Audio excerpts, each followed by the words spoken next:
कुर्बानी कर ले कबूल मौला कुर्बानी कुर्बानी कर ले कबूल मौला एहसास भूखों का इकराम है कुर्बानी एहसास भूखों का इकराम है कुर्बानी अल्लाह का हम पर इनाम है कुर्बानी बरकत ही इसी की जो हर घर में पका है गोश्त बरकत इसी की जो हर घर में पका है गोश्त ईसार मोहब्बत का पैगाम है कुर्बानी ईसार मोहब्बत का पैगाम है कुर्बानी एहसास भूखों का इकराम है कुर्बानी अल्लाह का नाम हम पर इनाम है कुर्बानी एक खा भी देखा और बेटे पे छुरी रख दी एक खा देखा और बेटे पे छुरी रख दी इसी बाप के अजमत है जो आम है कुर्बानी इसी बाप की अजमत है जो आम है कुर्बानी एहसास भूखों का इनाम है कुर्बानी इकराम अल्लाह का हम पर इनाम है कुर्बानी अल्लाहुम्मा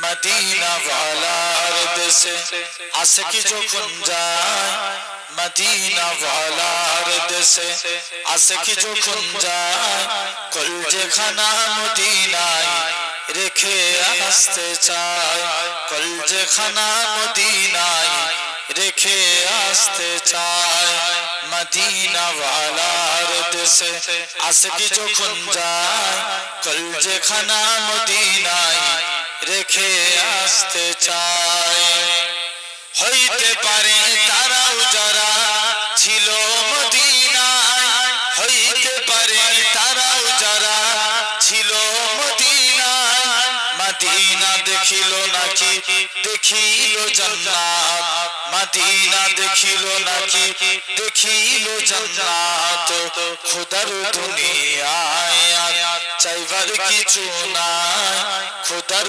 দুনিয়ায় চাইবার কিছু নাই কলজে খানা মদিনায় রেখে আসতে চায় কলজে খানা মদিনায় রেখে আসতে চায় লাওয়ারিস গুনাহগার হাসরের মাঠে রহমতের চাদর যখন মুস্তাফার হাতে জোরে বলো না সুবহানাল্লাহ আরেকটু জোরে হবে না লাওয়ারিস গুনাহগার হাসরের মাঠে রহমতের চাদর যখন মুস্তাফার হাতে কোথায় যাবে উম্মত ওয়ালা উম্মত রেখে কলজে খানা মদিনায় রেখে আসতে চায় কলজে খানা মদিনায় রেখে আসতে চায় আল্লাহুম্মা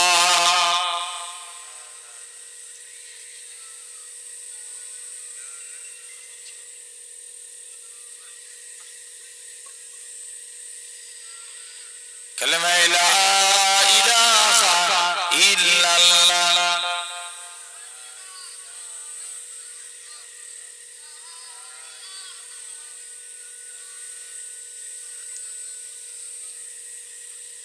لا مقصود إلا الله لا موجود إلا الله لا مقصود إلا الله لا موجود إلا الله لا مطلوب إلا الله لا محبوب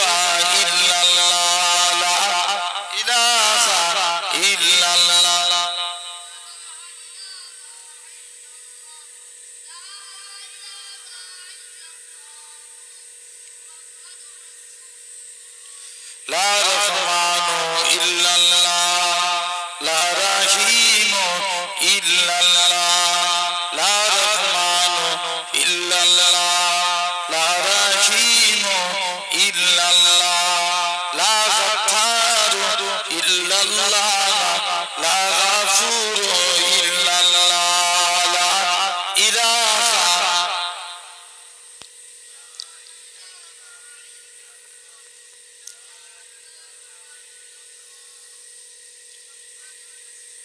সকলে পড়েন হাসবি রাব্বি জাল্লাল্লাহ মা ফি কলবি গায়রুল্লাহ।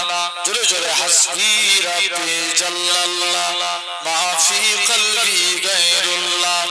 নূর মুহাম্মদ সাল্লাল্লাহ হক লা ইলাহা ইল্লাল্লাহ।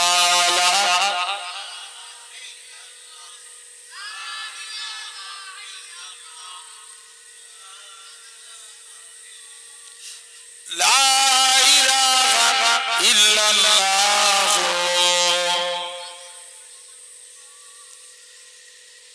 قال الله تعالى في كلام المجيد والفرقان الحميد فصل لربك وانقر وقال الله تعالى في كلام المجيد والفرقان الحميد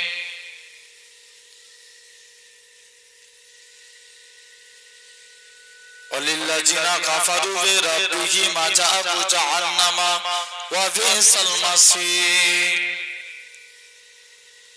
وقال رسول الله صلى الله عليه وسلم لا يؤمن أحدكم حتى أكون أحب إليه من ولده وولده والناس أجمعين।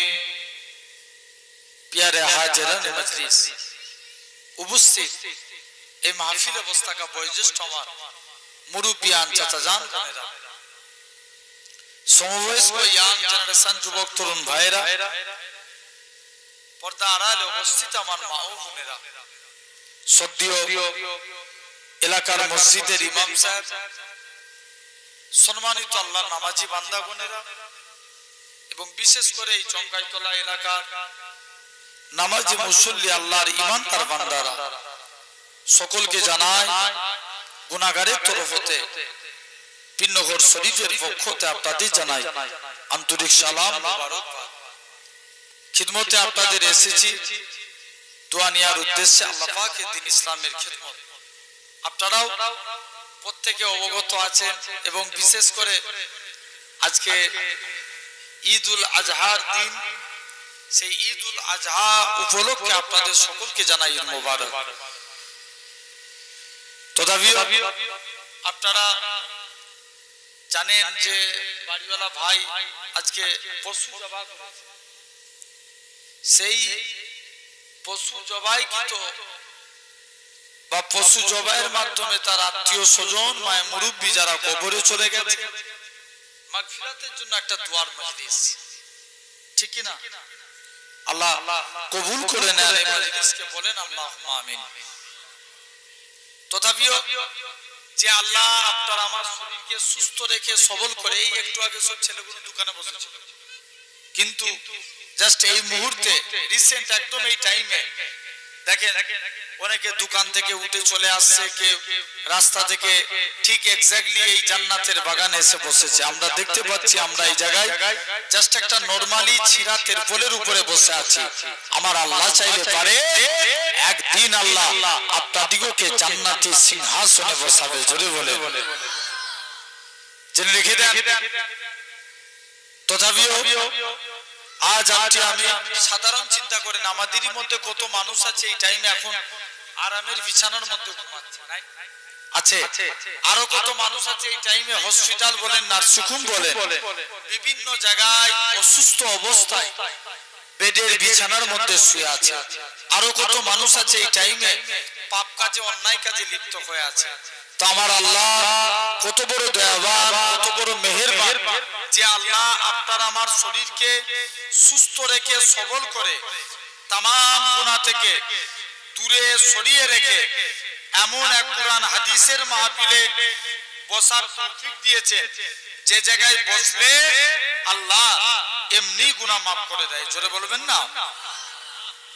শুধু তাই নয়, আল্লাহ পাক জেনে রেখে দেন, আল্লাহ পাক রব্বুল আলামিন কবুল করে নেন। আজকে এই কুরবানির দিন উপলক্ষে এই দোয়ার মজলিসে আমি বসেছি। যারা যারা তামাম এই পশ্চিম বাংলার জমিনে বলে শুধু নয়, তামাম ভারতবর্ষ, এমনকি ভারতবর্ষের বাইরে বহু মানুষ আজকের দিনে কুরবানি, এই টোটাল কুরবানি দেয়া যায় 3 দিন। কদিন? 3 দিন। আজকে প্রথম দিন, তারপরে দ্বিতীয় দিন, কালকে পরশুদিন তৃতীয় দিন। এই টোটাল কুরবানি 3 দিন দেয়া হয়। তবে আফজাল উত্তম হচ্ছে আজকের দিনে কুরবানি করা। জেনে রেখে দেন আমার ভাইরা, আপনারা, তরুণীরা। তাহলে আল্লাহ রাসূল সাল্লাল্লাহু আলাইহি ওয়াসাল্লাম বলছেন যাদের সামর্থ্য আছে, অর্থাৎ কুরবানি কাদের উপরে ওয়াজিব। নবী বলছেন যারা সাহেবে নিসাব পরিমাণ সম্পত্তির মালিক। সাহেবে নিসাব মানে 52.5 ভরি রূপার বর্তমান মূল্য হচ্ছে 75 থেকে 80 হাজার টাকা। এই 75 থেকে 80 হাজার টাকা পরিমাণ যে ব্যক্তি সম্পত্তির মালিক তার উপরে যাকাত ফরজ, কুরবানি ওয়াজিব। বুঝতে পারলাম? যাকাত কি ফরজ আর কুরবানি ওয়াজিব। এই ওয়াজিব কুরবানি কাদের? মনে করেন এই বর্তমান টাইমে 80 হাজার টাকা প্রত্যেক মানুষেরই আছে, কম বেশি আছে না নাই?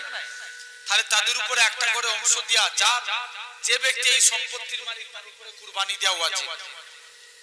জেনে রেখে দেন আল্লাহ রাসূল বলছে অনেকের সামর্থ্য আছে তারপরেও কুরবানি দিল না, সে যেন আমার ঈদগার ময়দানে না যায়। দেখবেন এই গত বড় ঈদে বাংলাদেশে একটা ঘটনা ঘটেছিল, মানে এটা ইমাম আর মুক্তাদিদের ভালোবাসা।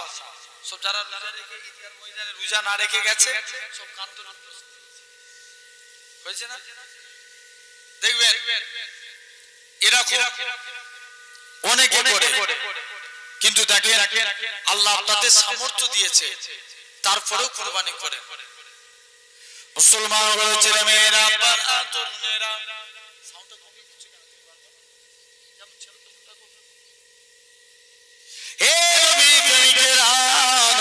আল্লাহ নবী জানিয়েছেন যাদের সামর্থ্য থাকা অবস্থায় কুরবানি দিল না সে যেন আমার ঈদগার ময়দানে না আসে।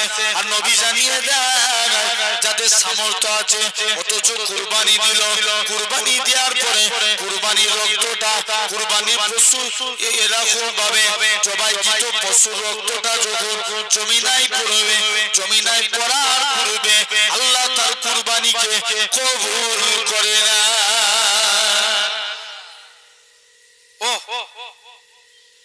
নবী বলছে সামর্থ্য থাকা অবস্থায় যে কুরবানি দিলনি সে যেন ঈদগার ময়দানে না আসে। তাহলে এই অ্যাকচুয়ালি এই কুরবানির ঈদ হচ্ছে উৎসর্গ করা, আল্লাহর প্রেমে নিজের পছন্দের জিনিস আল্লাহর প্রেমে উৎসর্গ করা। কারণ এ সম্পর্কে একটা ছোট্ট ইতিহাস আপনাদের বলে রাখি। হয়তো আমরা প্রত্যেকেই জানি যে এটা ইব্রাহিম নবীর সুন্নাত, কিন্তু এই কুরবানির প্রচলন ছিল আদম নবীর টাইম থেকে। আদম আলাইহিস সালামের 2 সন্তান আল্লাহ দিয়েছিলেন, অনেক সন্তান, তার মধ্যে 2 জন নাম কি হাবিল আর বলো কাবিল। তৎকালীন সময়ে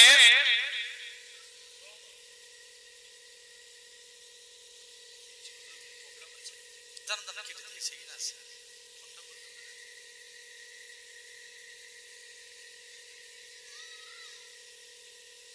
এরকম ভাবে জেনে রেখে দেন, এই আপনার টোটাল হাবিল আর কাবিল তৎকালীন সময়ের সিস্টেম ছিল।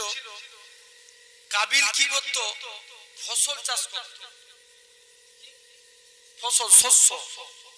কাবিল তার শস্যের মধ্যে যেগুলো গলা পচা এই শস্যগুলোকে আল্লাহর প্রেমে উৎসর্গ করলো। শুনছো? তৎকালীন সময়ে একটা সিস্টেম ছিল কি, মানে যার কুরবানি কবুল হবে সেটা মানে গায়েবের মাধ্যমে উড়ে যাবে, ভস্ম হয়ে যাবে, আর সেটা চোখে দেখতে পাবে না। কাবিল করলো কি, তার কুরবানির সমস্ত ফসলের শস্য আপনার তার চাষকৃত শস্যগুলোকে মানে পচা গলা এই শস্যগুলো আল্লাহর প্রেমে উৎসর্গ করলো। কাবিলের কুরবানি কবুল হলো না। আর হাবিল গবাদি পশু চাষ করত, গবাদি পশু। হাবিল এই গবাদি পশু চাষ করত। দেখতে পাওয়া যায় হাবিলের এই গবাদি পশু আপনার হাবিলের এই গবাদি পশু মধ্যে সবথেকে তরতাজা শক্তিমান পশু হাবিল আল্লাহর প্রেমে উৎসর্গ করলো। হাবিলের কুরবানি কবুল হয়ে গেল, আর কাবিলের কুরবানি কবুল বলো বলো হলো না। তাহলে তখন থেকে কুরবানির প্রচলন। কিন্তু পরবর্তীতে আল্লাহ ইব্রাহিম নবীকে ডাক দিলেন, ইব্রাহিম যাও, তুমি তোমার সবথেকে প্রিয় জিনিসটাকে আমি আল্লাহ আমার রাস্তায় কুরবানি করো। ইব্রাহিম খালিল, যেনাকে আল্লাহ অনেক বৃদ্ধ বয়সে একটা সন্তানের বাপ বানিয়েছিলেন, কি নাম? ইসমাইল আলাইহিস সালাম। ইব্রাহিম নবী তার আগে সবসময় আল্লাহর গুণগান গাইতেন। জাস্ট একটুখানি বলি আপনারা বুঝবেন। একটা ফকির গেল ইব্রাহিম পরীক্ষা করার জন্য। ইব্রাহিমের দরবারে ফারিস্তা বেশে একজন ফকির যে বলছে সুবহানাল্লাহ ওয়া আলহামদুলিল্লাহ ওয়া লা ইলাহা ইল্লাল্লাহ আল্লাহু আকবার। জেনে রেখে দেন। এখন ইব্রাহিম নবী সুবহানাল্লাহ ওয়া আলহামদুলিল্লাহ যখনই শুনেছে, ইব্রাহিম বলে তুমি আরেকবার বলো। ইব্রাহিম তাকে ভিক্ষার জিনিস বাড়িয়ে দিলেন। বলছে তুমি আর কি দিবে? দ্বিতীয়বার বললে মুসলমান ঘরের ছেলে মেয়েরা, বাবা তরুণেরা, হে চোখাই তোরা মানুষেরা, শুনে কে আল্লাহ পাকের নবী হযরত ইব্রাহিম আলাইহিস সালাম এরা খুব ভাবে ইব্রাহিম নবীকে দ্বিতীয়বার বলে। ইব্রাহিম নবী বলে, ওগো আল্লাহ পাকের বান্দা, তুমি আরেকবার আমাকে শোনাও আল্লাহর ওই গুণগান সুবহানাল্লাহ ওয়া আলহামদুলিল্লাহ ওয়া লা ইলাহা ইল্লাল্লাহ আল্লাহু আকবার। এরা খুব ভাবে বারবার করে পড়তে লাগে।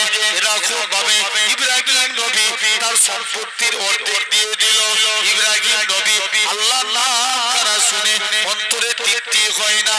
আল্লাহ পাকের বান্দা আবারও ডাকে, আল্লাহ পাকের খলিল হযরত ইব্রাহিম নবী আবারও ডেকে বলে, আল্লাহ পাকের বান্দা, তুমি কি আরেকবার আল্লাহর প্রশংসা খানা আমি ইব্রাহিমকে শোনাতে পারবে? আল্লাহর ওই গোলাম খানা, আল্লাহ বান্দা খানা আরেকবার ইব্রাহিম নবীকে শোনাতে লাগে সুবহানাল্লাহ ওয়া আলহামদুলিল্লাহ ওয়া লা ইলাহা ইল্লাল্লাহ আল্লাহু আকবার। ইব্রাহিম নবী তৃতীয়বার তার সম্পত্তির বাকি অর্ধেক খানা দিয়ে দিলেন। এমন সময়তে বলে, আরেকবার কি শোনাতে পারবে? বারে বারে আমি ইব্রাহিমের অন্তরখানা শীতল হয়ে যায় আল্লাহর নাম শোনার জন্য, আল্লাহর গুণগান শোনার জন্য। আমি ইব্রাহিমের অন্তরখানা জারে জার হয়ে যায়। আল্লাহ পাকের বান্দা, তুমি কি আরেকবার আমাকে শোনাতে পারবে? ইব্রাহিম নবীকে ওই ব্যক্তিখানা বলে, আল্লাহ পাকের খলিল, আমি তো শোনাতে পারি, এর বিনিময়ে তুমি কি দিবে? তোমার অর্ধেক সম্পত্তি প্রথমবারে দিয়েছো, বাকি অর্ধেক দ্বিতীয়বারে দিয়ে দিয়েছো।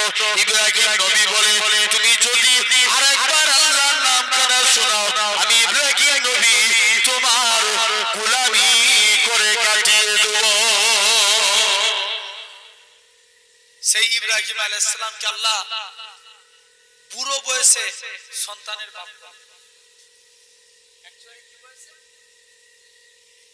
বয়সে। এখন ইব্রাহিম নবী বাচ্চা তো, ইসমাইল বয়স্ক কালে বাপ হয়েছে। সন্তানের প্রতি একটা মহব্বত আলাদা।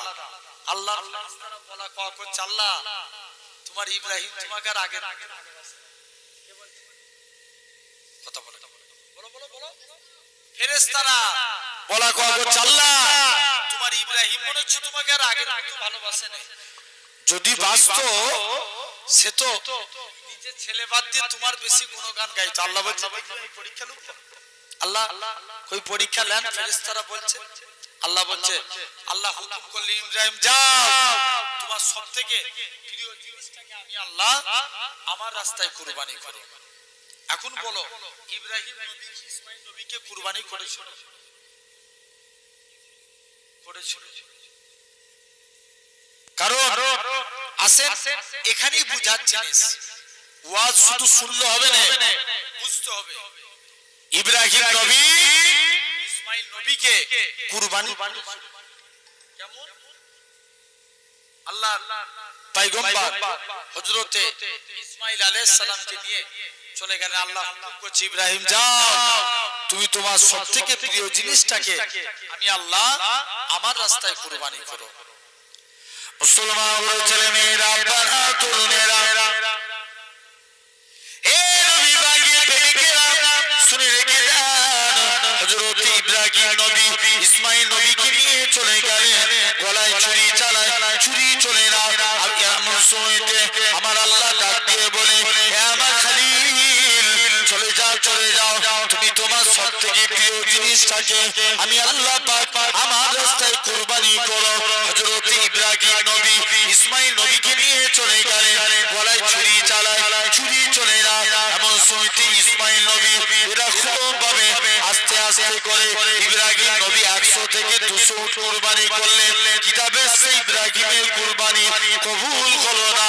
আমার আল্লাহ ডাক দিয়ে বলে, হে আমার খলিল, চলে যাও চলে যাও, তুমি তোমার সবথেকে প্রিয় জিনিসটাকে আমি আল্লাহ আমার রাস্তায় কুরবানি করো। হযরত ইব্রাহিম নবী ইসমাইল নবীকে নিয়ে চলে গেলেন। প্রতিমধ্যে ইসমাইল নবীকে ইবলিস ধোঁকা দিতে লাগে।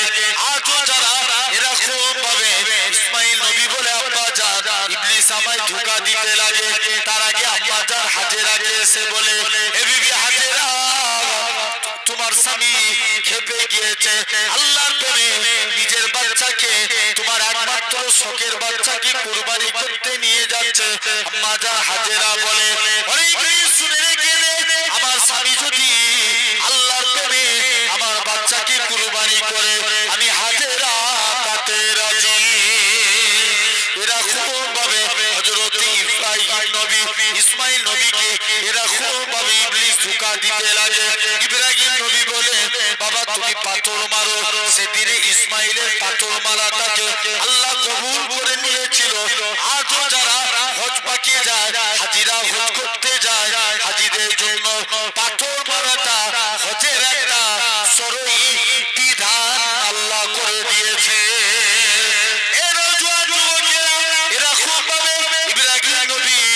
ইসমাইল নবীকে নিয়ে চলে গেলেন। গলায় ছুরি চালায়, ছুরি চলে না। ইসমাইল নবী বলে, আব্বা জান চক্ষু খানা বন্ধ করে দেন।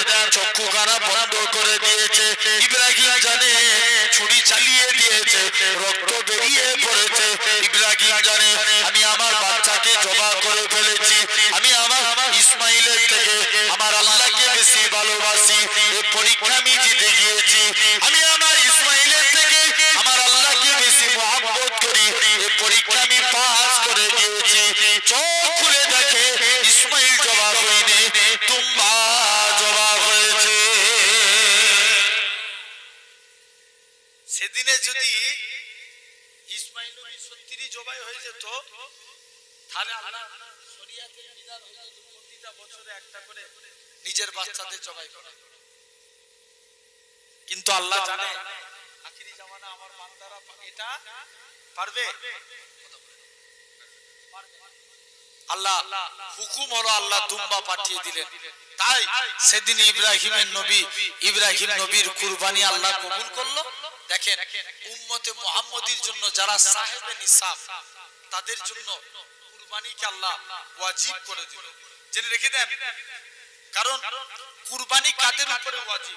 যারা প্রাপ্তবয়স্ক ব্যক্তি, যারা প্রাপ্তবয়স্ক ব্যক্তি, সুস্থ মস্তিষ্ক সম্পন্ন, মানে যে ব্যক্তি পাগল,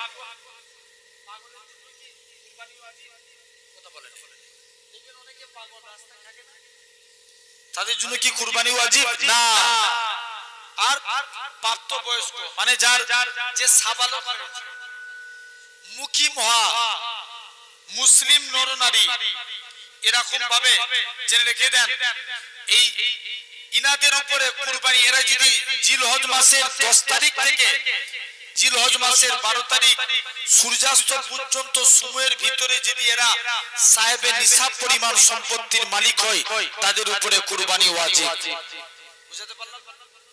তাহলে প্রাপ্তবয়স্ক,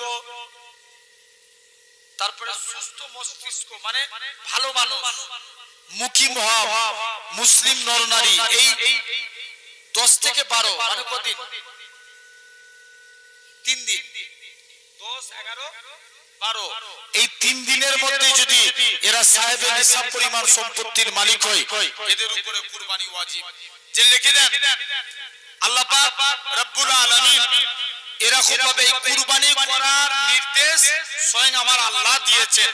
আল্লাহ বলছেন, কারণ সূরা কাউসার আয়াত নাম্বার 2 আল্লাহ বলছেন, ফাসাল্লি লিরাব্বিকা ওয়ানহার, তোমরা আল্লাহর প্রেমে নিজেদের আপনার জবাইকৃত আমাদের পশুকে, নিজেদের পছন্দের জিনিসকে আল্লাহর প্রেমে উৎসর্গ করা, আল্লাহ কুরবানি করার নির্দেশ দিয়েছেন। তাহলে জেনে রাখবেন এই কুরবানি পশু যে জবাই করা হয়,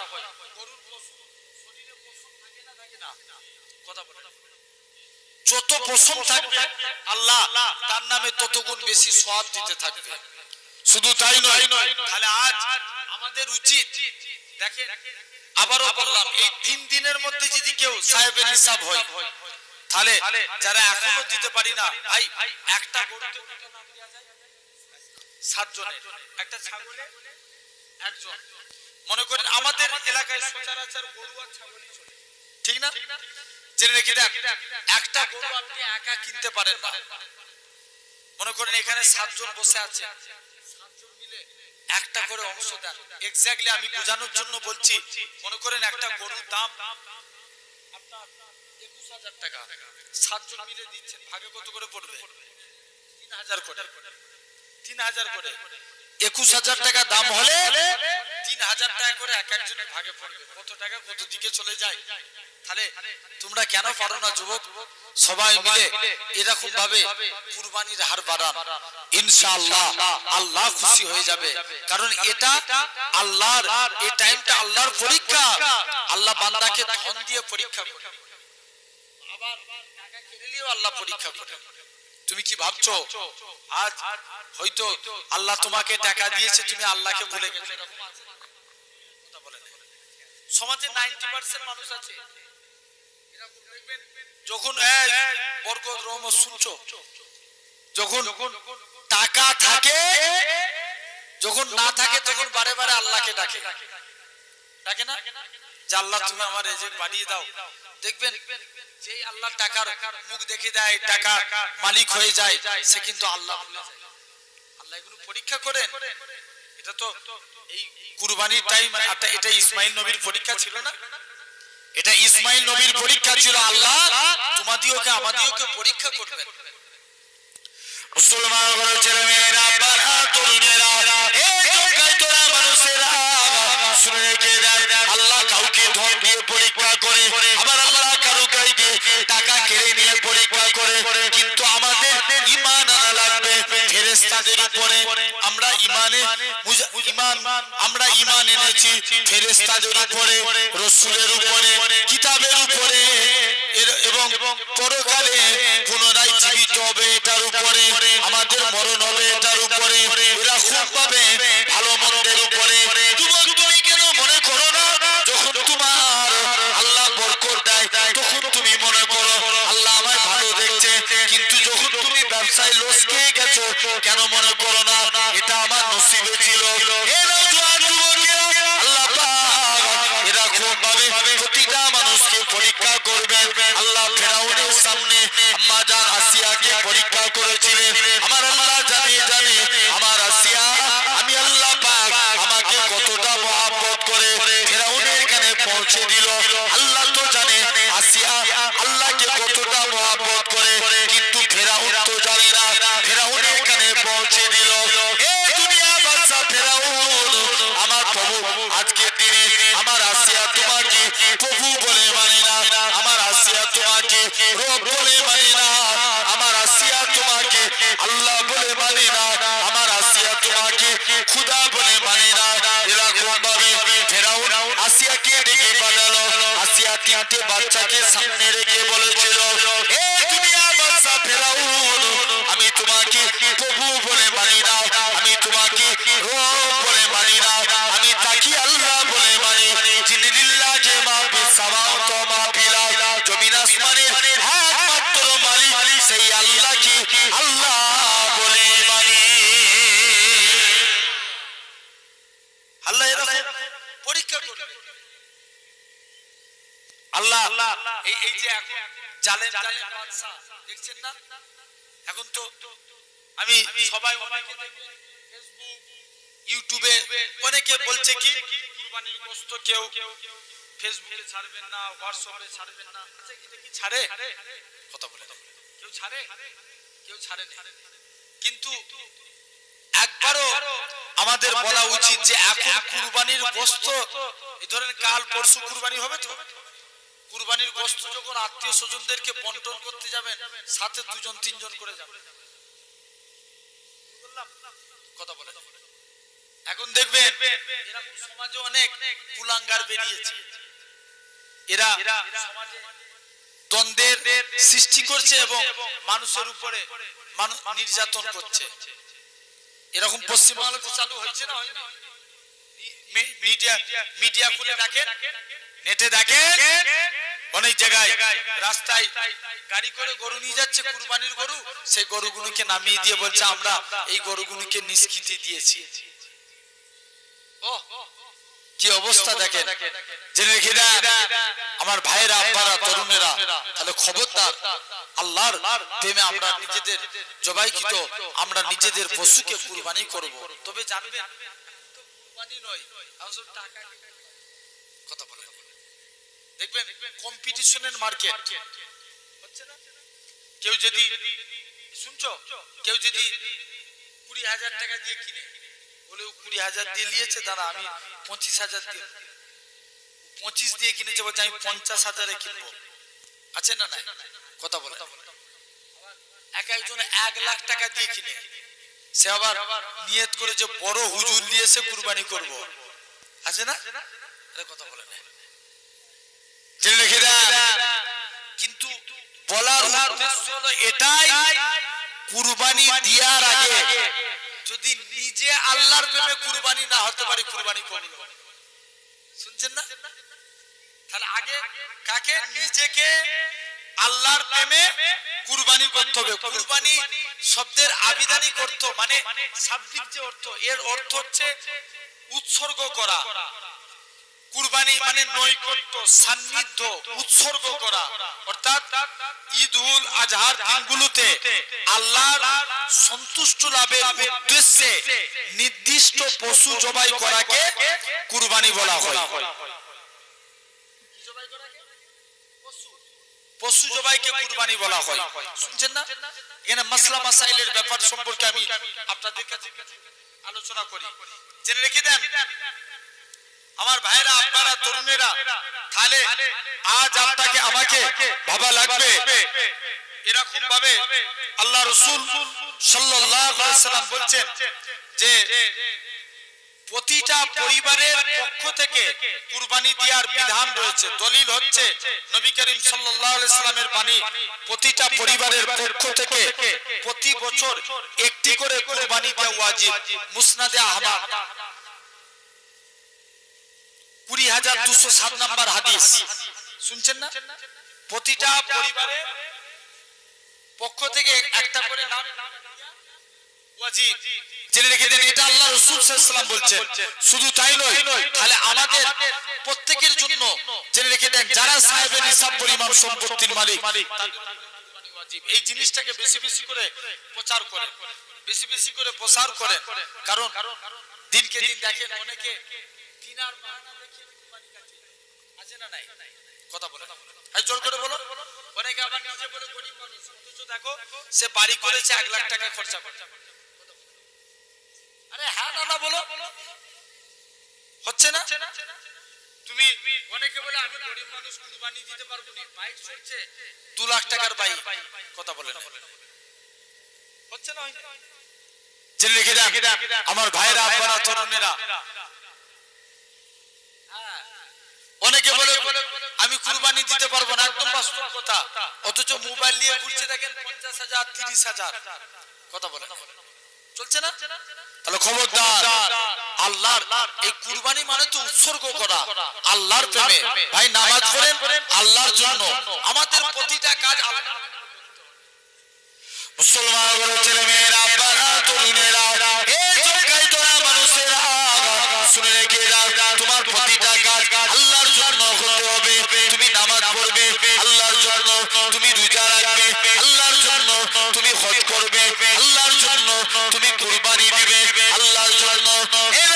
যুবকেরা, তুমি মানুষের উপকার করবে আল্লাহর জন্য, তুমি এরকম ভাবে এরকম নিকাহ করবে আল্লাহর জন্য, তুমি কাউকে উপকার করবে আল্লাহর জন্য। তোমার প্রতিটা কাজ যখন আল্লাহর জন্য হয়ে যায়, হাদিস শরীফ বুখারী শরীফের হাদিস, ইন্নামাল আমালু বিন্নিয়াত, আমার রাসূলুল্লাহ জানিয়ে দেয়, তোমার কাজটা যদি আল্লাহর জন্য হয়ে যায়, তোমার প্রতিটা কাজ যদি নিয়তটা আল্লাহর জন্য হয়ে যায়, তোমার ওই ভালো নিয়তটা আমার আল্লাহ আমলে পরিণত করে দেয়। প্রতিটা কাজ নিয়ত হবে কার জন্য? আল্লাহর জন্য। কুরবানি মানে কার জন্য? আল্লাহ।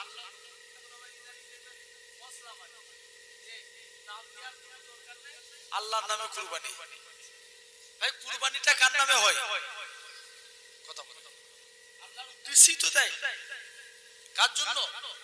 আল্লাহর জন্য।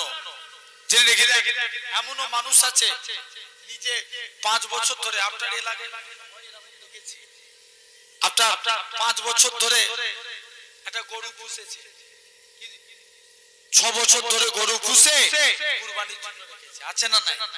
কথা বলে আছে। জেনে রেখে দেন ভাইরা, আপনারা তরুণেরা, তাহলে আল্লাহ আমাদের কবুল করে নেবেন। একবার দরুদ শরীফ করেন আল্লাহুম্মা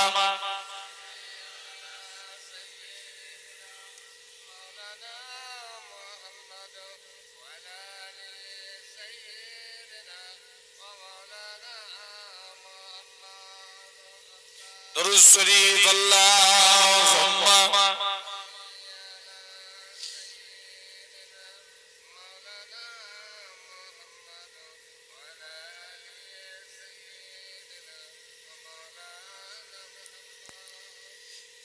ভালোবাসার জায়গা মদিনা, ভালো লাগার জায়গা মদিনা, ভালোবাসার জায়গা মদিনা, ভালো লাগার জায়গা মদিনা। এত সুন্দর জায়গা কোথাও দেখি না, সাজিয়েছেন দয়াল রব্বানা, ভালো লাগার জায়গা মদিনা, ভালোবাসার জায়গা মদিনা, ভালো লাগার জায়গা মদিনা। একদিন খবরে যাব, কেউ তো যাবে না, একদিন খবরে যাব, কেউ তো যাবে না, যাবে আমার সাথে মদিনা, ভালো লাগার জায়গা মদিনা, ভালোবাসার জায়গা মদিনা, ভালো লাগার জায়গা মদিনা, ভালোবাসার জায়গা মদিনা, ভালো লাগার জায়গা মদিনা। আমাদের জীবনে অনেক বেশি গুনাহ, আমাদের জীবনে অনেক বেশি গুনাহ, তাই হাবিবে কদম ছাড়বো না, ভালো লাগার জায়গা মদিনা, ভালোবাসার জায়গা মদিনা, ভালো লাগার জায়গা মদিনা, ভালোবাসার জায়গা মদিনা,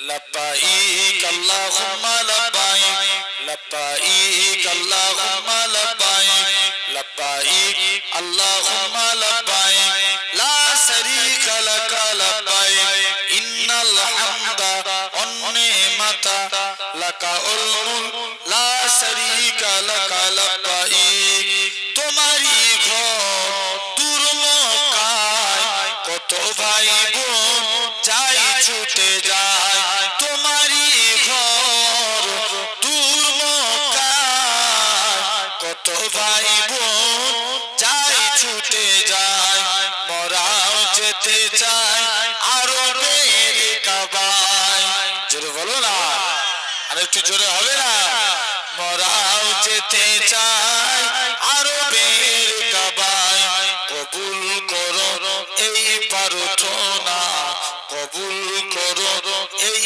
প্রার্থনা হাজির হে মওলা হাজির হে খুদা লব্বাইক আল্লাহুম্মা লব্বাইক লব্বাইক আল্লাহুম্মা লব্বাইক প্রিয় নবীর পাক রওজায় পড়ব দরুদ গিয়ে সে তাই প্রিয় নবীর পাক রওজায় পড়ব দরুদ গিয়ে সে তাই হাজরে আসওয়াদ দেব চুমু হাজরে আসওয়াদ দেব চুমু পূরণ করো প্রভু এই বাসনা পূরণ করো প্রভু এই বাসনা হাজির হে মওলা হাজির হে খোদা লব্বাইক আল্লাহুম্মা লব্বাইক লব্বাইক আল্লাহুম্মা লব্বাইক আরাফার ওই শুকনো ধুলায় সাফা মারওয়ায় দোষী মানায় ছুটব আমি করব তওয়াফ ছুটব আমি করব তওয়াফ মিটাও মনের এই কামনা হাজির হে মওলা হাজির হে খোদা লব্বাইক আল্লাহুম্মা লব্বাইক লব্বাইক আল্লাহুম্মা লব্বাইক আল্লাহুম্মা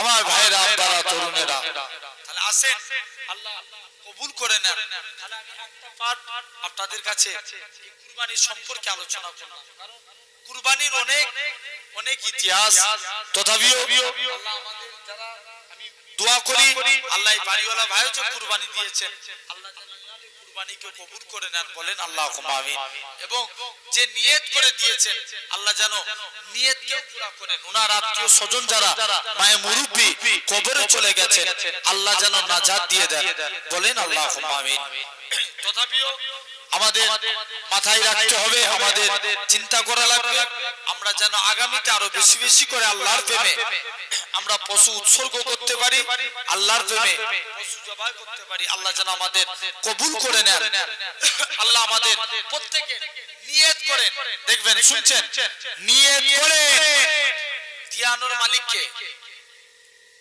আপনি নিয়ত করবেন আল্লাহ দিয়াবে আল্লাহ কবুল করে নেন তথাপিও আমার ভাইরা আব্বারা তরুণেরা আছেন ছোট্ট একটা বিষয় আল্লাহ তিন শ্রেণীর ব্যক্তি জান্নাতি কই শ্রেণী আমরা জান্নাতি জান্নাতি কারা কারা জান্নাতি হতে চায় একবার হাত তুলে দেখান তো দেখি তাকবীর দেন নারে তাকবীর জোর করে দেন নারে তাকবীর নারে তাকবীর আলহামদুলিল্লাহ জেনে রেখে দেন এই নাম্বার 1 এক নাম্বার জান্নাতি তারাই নবী বলছেন যারা ন্যায় করে ওর নেতা কি নেতা ন্যায় করে সমাজে এখন ন্যায় করে নেতা পাওয়া যায় কথা বলেন খুব কম 100 আপনার দুটো মিলবে কিনা সন্দেহ আছে আর নালে দেখবেন এখন নেতা 1 লাখ টাকা দিয়ে গরু কুরবানি দেয় কথা বলেন আছে না নাই খবর নিয়ে দেখো সব লোকের ঝাড়া মারা টাকা কথা বলেন আমি ভুল বলছি আব্বারা তরুণেরা দেখবেন অনেকে আবার বলে কুরবানি দেব কি সুদের টাকায় কুরবানি বলেন না চলছে না চলে না বাস্তব জেনে রেখে দেন ভাইরা আব্বারা তরুণেরা এরকম ভাবে লক্ষ্য করে দেখেন আপনি এই কুরবানি দেন দেখবেন এক নাম্বার নেতা ভালো ভালো নবী জামানায় নেতা ছিলেন ওমরে ফারুক নেতা ছিলেন আল্লাহ রাসূলের সাহাবী হযরতে আবু সাঈদ তিনি তার এলাকার মানুষেরা ওমরে ফারুকের কাছে আবু সাঈদের ব্যাপারে তিনটে বিষয় নালিশ করলেন কটা বিষয় তিনটে বিষয় নাম্বার 1 হুজুর আবু সাঈদ আমাকে কখনোই আবু সাঈদ আজকের দিনে হুজুর আবু সাঈদ কখনোই আমার কথা মতো চলে না আমাদের ঠিকমতো ভাবে বিচার করে না আপনার আবু সাঈদ যখনই রাজ দরবারে আসে লেট করে আসে 3 নাম্বার আবু সাঈদ সন্ধ্যার পর কারণ বিচার করে ওমরে ফারুক বলে যাও আবু সাঈদকে ডেকে নিয়ে এসো মুসলমান ছেলেমেয়েরা আব্বারা তরুণেরা হে নবী ফিরকেরা আল্লাহ নবী সাহাবী হযরতে আবু সাঈদ হযরতে ওমর ফারুক ডেকে পাঠালেন আল্লাহ নবী সাহাবী হযরতে আবু সাঈদ বলে ভাই ওমর রে আমি ইচ্ছা করে কোনো অন্যায় করিনি যদি অনিচ্ছায় হয়ে যায় আল্লাহ মাফ করে তবে এক নাম্বার কারণ তুমি আমায় যখন প্রথমবার এরকম ভাবে তুমি আমায় যখন প্রথমবার আজকের দিনেতে তুমি আমায় যখন এরকম ভাবে তুমি কেন প্রতিদিন রাজ দরবারে আসতে লেট করো হযরতে আবু সাঈদ বলে ভাই ওমর রে শুনে রেখে দেন আমি আবু সাঈদ এই জন্য রাজ দরবারে আসতে লেট করি কেন না আমার বাড়িতে আমার স্ত্রী একা মানুষ মাঝে মাঝে আমি আমার স্ত্রীর কাছে সাহায্য করি সহযোগিতা করি এই জন্য আমার আসতে লেট হয়ে যায় এরকম এই জন্য প্রথম কারণ 2 নাম্বার কারণ তুমি কেন এরকম ভাবে সপ্তাহে একটা দিয়ে কামাই করো ও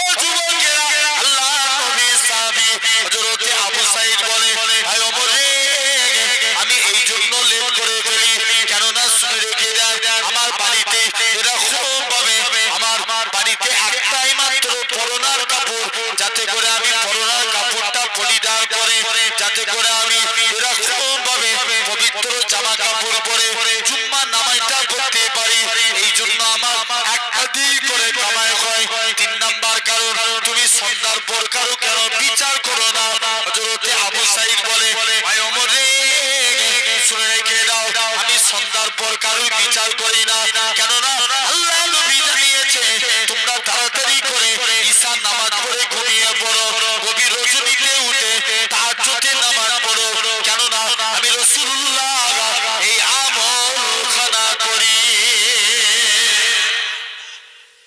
আমি নবী এই আমলটা করি এই জন্য আমার আমি সন্ধ্যার পরে কারোর বিচার করি না এটা হলো 1 নাম্বার কারণ 2 নাম্বার জান্নাতি তারাই নবী বলেন অধিক সন্তান প্রসবকারিনী মা বাপ এখন বলো তো ভাই সন্তানের হার বেড়েছে না কমেছে কমে গেছে না আগের তুলনায় এখন সন্তানের হার অনেক অনেক বেশি কমে গেছে কমেছে না জেনে রেখে দেন আগেকার যুগে 8টা 9টা 10টা করে সন্তান হতো কিন্তু এখনকারে দেখেন 4টে 5টা 8টা তারপরের জেনারেশন তারপর থেকে এখন এসে দাঁড়িয়েছে 1টা 2টো হ্যাঁ না না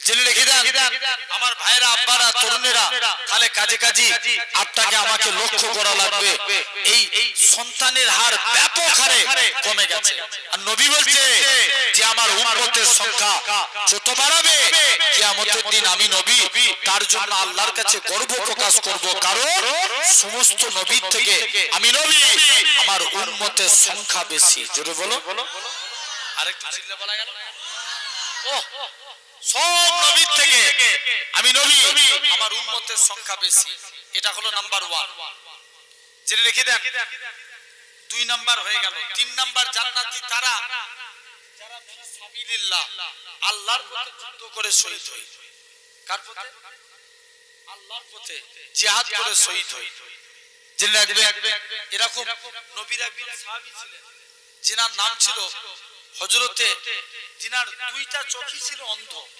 কটা ছোটা দুইটা চোখই অন্ধ। নবীর কাছে গেছে যে অনুমতি চাইছে, হুজুর অনুমতি দেন আমি একটু যুদ্ধের ময়দানে যাই। আল্লাহ নবী বলছে বাবা তুমি তো কানা মানুষ, তুমি কেমন করে যুদ্ধ করবে, হুজুর অনুমতি দেন না আমি একটু যুদ্ধের ময়দানে যাই। আল্লাহ নবী বলছে বাবা তুমি অনুমতি দাও, যাও বাড়ি চলে যাও, আমি তোমায় অনুমতি দিতে পারবো না, কানা মানুষ কি যুদ্ধ করে নাকি। সাহাবী বাড়ি চলে গেলেন। আবার পরের দিন বলছে আল্লাহ হয়তো আজকে নবীর জানটা ঠান্ডা হতে পারে, একবার নবীর দরবারে যাই। মুসলমান বড় ছেলে মেয়েরা, বালা তরুণেরা, হে নবী প্রেমিকেরা, যুবক ছেলেরা, এরা খুব ভাবে আল্লাহ নবী সাহাবী হযরত আব্দুল্লাহ ইবনে উম্মে মাকতুম রাদিয়াল্লাহু তাআলা হুজুর আমার আস্তে আস্তে করে আবারো নবীর দরবারে চলে গেলেন। আল্লাহ নবীর দরবারে যে সালাম দেয়, ইয়া রাসূলুল্লাহ হাবিবাল্লাহ, হুজুর আপনি আমায় অনুমতি দেন আমি একটু যুদ্ধের ময়দানে যাই। আল্লাহ নবী বলে বাবা তুমি পারমিশন, আমি নবী তুমি তো কানা মানুষ, তোমাকে কেমন করে পারমিশন দেবো। আল্লাহ নবী বলে বাবা চলে যাও। সাহাবী বাড়ি চলে গেলেন। এরকম ভাবে আল্লাহ নবী আমার ইন্তেকাল হয়ে গেলেন। আল্লাহ নবী ইন্তেকালের পরে আবু বকর খলিফা হলেন। আল্লাহ নবী বলে ও বাবা যে আবু বকর তুমি আমায় অনুমতি দাও। আল্লাহ নবী সাহাবী আব্দুল্লাহ ইবনে উম্মে মাকতুম বলে হে আবু বকর তুমি আমায় অনুমতি দাও আমি একটু যুদ্ধের ময়দানে যাব। আবু বকর বলে না না না না এটা মানা যাবে না, যেহেতু নবী তোমায় অনুমতি দেয় না আমি আবু বকর তোমাকে কেমন করে অনুমতি দেব, আমি আবু বকর তো অনুমতি দিতে পারবো না। এরকম ভাবে আবু বকর ইন্তেকাল হয়ে গেলেন। ওমরে ফারুক খলিফা হয়ে গেলেন। হযরতে ওমরে ফারুক বলে হে রাসূলুল্লাহ সাহাবী হে হযরতে ওমর তুমি আমায় অনুমতি দাও। ওমর বলে ভাই আবু বকর তুমি তো জিহাদের ময়দানে, হে হযরতে আব্দুল্লাহ ইবনে উম্মে মাকতুম তুমি তো যুদ্ধের ময়দানে যাবে, তুমি কানা মানুষ কেমন করে যুদ্ধ করবে। আল্লাহ নবী সাহাবী হযরতে আব্দুল্লাহ ইবনে উম্মে মাকতুম বলে ভাই ওমর রে আমি ইসলামের পতাকা নিয়ে উড়ে দাঁড়িয়ে থাকবো, ইসলামের পতাকা উড়াতে থাকবো, মক্কার কাফেররা আমাকে লক্ষ্য করে তীর ছুঁড়ে ছুঁড়ে মারবে, আমি কাফেরদের তীরখানা আমার শরীরে বিদ্ধ হয়ে যাবে, শরীর দিয়ে রক্ত বেরিয়ে যাবে, ওই রক্ত মাখা শরীর নিয়ে কবরে চলে যাব কাল কিয়ামতের ময়দানে, যেদিন আমার আল্লাহ জিজ্ঞাসা করবে হে আব্দুল্লাহ ইবনে উম্মে মাকতুম দুনিয়ায় পাঠিয়েছিলাম কি করেছে। আমি আব্দুল্লাহ ইবনে উম্মে মাকতুম আমার আল্লাহকে রক্ত মাখা চেহারা খানা দেখাবো। আল্লাহ পাক তোমার দ্বীনকে জিন্দা করার জন্য নিজের জীবনকে কুরবান করে দিয়েছে। যাও আল্লাহ তোমার দ্বীনকে জিন্দা করার জন্য নিজের জীবনকে আমি কুরবান করে দিয়েছি। তাহলে কাজে কাজী এই তিনটে জিনিস আমি আর লম্বা চওড়া করব না, কারণ আমাকে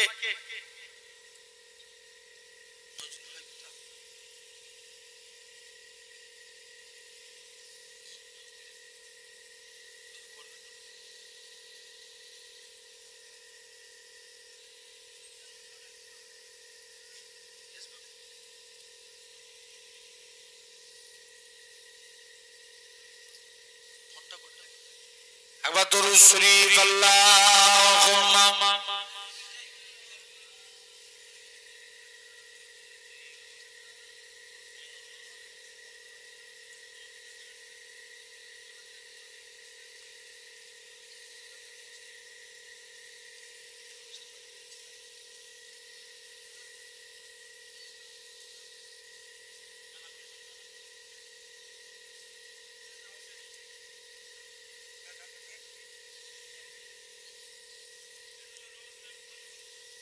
একবার দরুদ শরীফ আল্লাহ